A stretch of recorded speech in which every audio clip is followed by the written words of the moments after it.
Alors bonjour les amis, dans une nouvelle vidéo dans notre chaîne YouTube. Si vous aimez la vidéo, n'oubliez pas de nous abonner pour que vous bénéficiez de plus de vidéos éducatives. La vidéo d'aujourd'hui est à propos d'un thème très important qui est la fibrose kystique ou mycoviscidose. Vous savez probablement que la fibrose kystique ou FK est une maladie génétique qui affecte les poumons, mais ce n'est qu'une partie de l'histoire.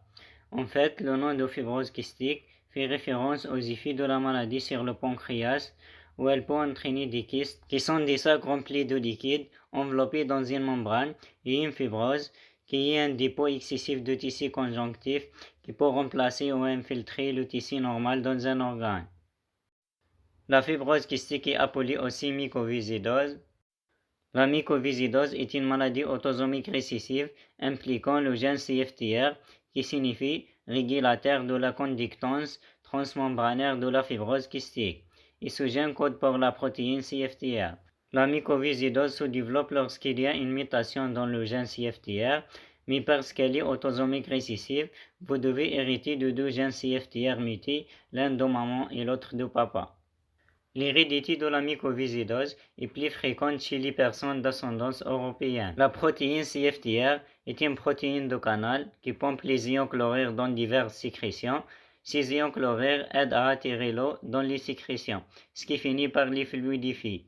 La mutation la plus courante est la mutation delta F 508. Delta signifie une dilution et le F qui peut aussi être écrit comme feu est l'abréviation de phénylalanine.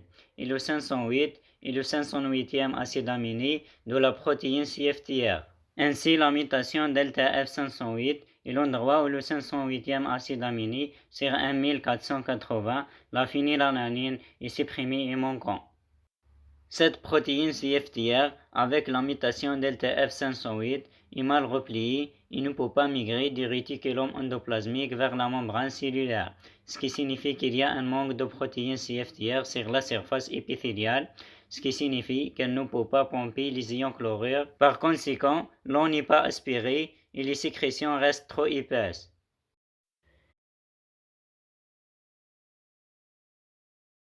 Chez un nouveau-né, des sécrétions épaisses peuvent affecter le méconium du bébé ou les premières selles qui peuvent devenir si épaisses et collantes qu'elles peuvent rester coincées dans les intestins du bébé et ne pas sortir. Et cela s'appelle un ileus méconial qui est une urgence chirurgicale. Dans la petite enfance, l'insuffisance pancréatique est l'effet le plus important de la mycoviscidose. Cela se produit parce que des sécrétions épaisses bloquent les canaux pancréatiques, empêchant les enzymes digestives de se rendre dans l'intestin grêle. Sans ces enzymes pancréatiques, les protéines et les graisses ne sont pas absorbées et avec le temps, cela peut entraîner une faible prise de poids et un retard de croissance. La malabsorption des graisses peut entraîner une stéatorie ou des selles contenant des graisses. Finalement, le pancréas est endommagé car les enzymes digestives sauvegardées dégradent les cellules qui tapissent les canaux pancréatiques, provoquant une inflammation locale. Cela peut entraîner une pancréatite aiguë et avec des épisodes répétés, une pancréatite chronique. Avec le développement des kystes et de fibrose, comme nous en avons parlé, donnant son nom à la maladie. Enfin, la destruction du tissu pancréatique peut également compromettre la fonction endocrinienne du pancréas, provoquant un diabète insulinodépendant. Ce n'est généralement que plus tard dans l'enfance que les problèmes pulmonaires commencent à apparaître. Normalement, les cils, ces projections ressemblant à des chevaux tapissant les voies respiratoires, font un assez bon travail pour les garder propres en déplaçant le mucus, qui attrape des choses comme les débris et les bactéries vers le pharynx, appelé action mycociliaire. Avec un mucus épais, cependant, il devient beaucoup plus difficile à éliminer et l'action mycociliaire devient défectueuse, ce qui signifie que les bactéries peuvent coloniser les poumons de manière chronique.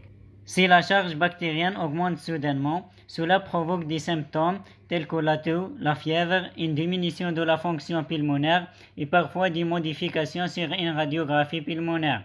C'est ce qu'on appelle une exacerbation de la mycoviscidose et entraîne généralement une série d'antibiotiques.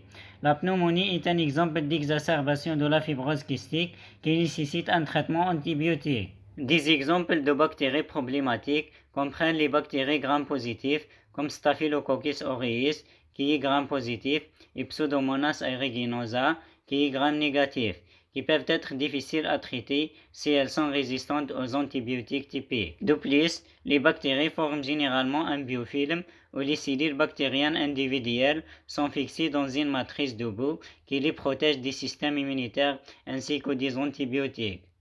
L'infection bactérienne chronique et l'inflammation peuvent entraîner une bronchectasie qui est une lésion de la paroi des voies respiratoires provoquant une dilatation permanente des bronches. Parfois, si l'inflammation s'érode dans un vaisseau sanguin, il peut même y avoir une hémoptysie ou un sang dans la toux. Au fil du temps, les exacerbations répétées de la mycoviscidose peuvent finalement conduire à une insuffisance respiratoire, la principale cause de décès par la mycoviscidose.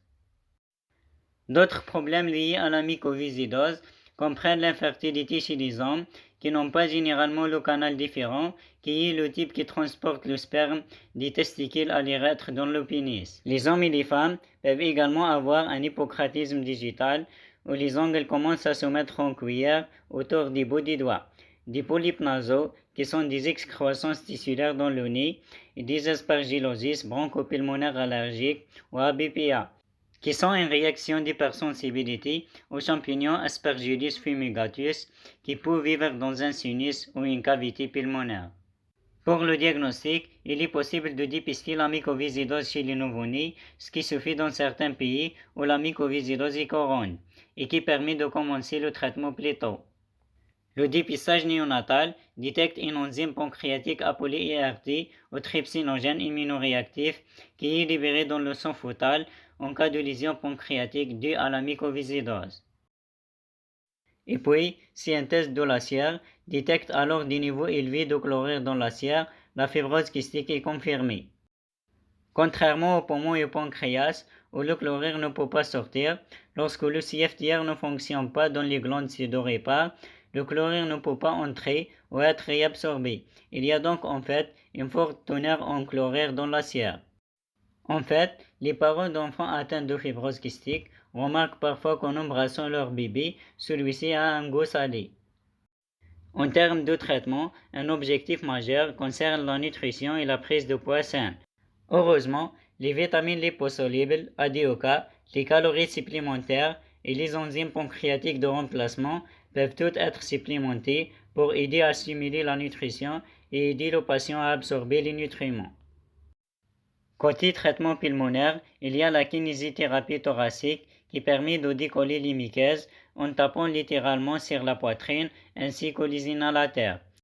Il existe également des médicaments comme la N-acétylcystéine qui clive les liaisons du sulfure dans les glycoprotéines du mucus et la dornase alpha qui est une nucléase qui coupe les acides nucléiques dans le mucus pour l'éclaircir. La maladie pulmonaire FK est obstructive comme l'asthme et la maladie pulmonaire obstructive chronique, de sorte que des tests de la fonction pulmonaire sont régulièrement utilisés pour surveiller la maladie. Enfin, en raison des infections chroniques et de la perte de la fonction pulmonaire avec le temps, une greffe pulmonaire est parfois nécessaire. Un nouvel espoir pour les patients atteints de mycoviscidose a été le développement de traitements personnalisés qui ciblent des types de mutations CFTR spécifiques.